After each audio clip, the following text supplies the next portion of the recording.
Kosondan bu yoningizga kelgan ekan. Doktor nima degan oyog'ingizni? Menikinimi? Hmm. Suyak yemirilish 4-darajalik, et uzilgan, 5 ta kista bor. Kistaga tilla solib qo'yasiz deganda. Hozir qanday oyog'ingiz? Hozir bitta lechini oldingiz. Qandaydir og'riqlarim qolganday.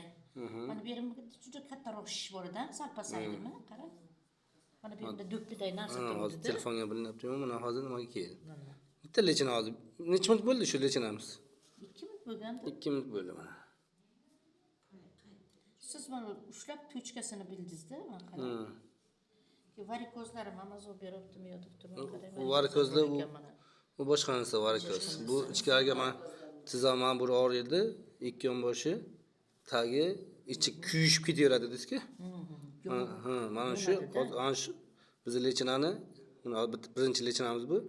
Mana hozir birinchi lechinani o'zida 2 minutda o'zgarishingiz. Nasib bo'lsa, yana lechina davom etadi. Holatingiz unchalik biz sababini qilamiz, Xudo shifosini beraveradi o'zi. Rahmat. Sog' bo'linglar.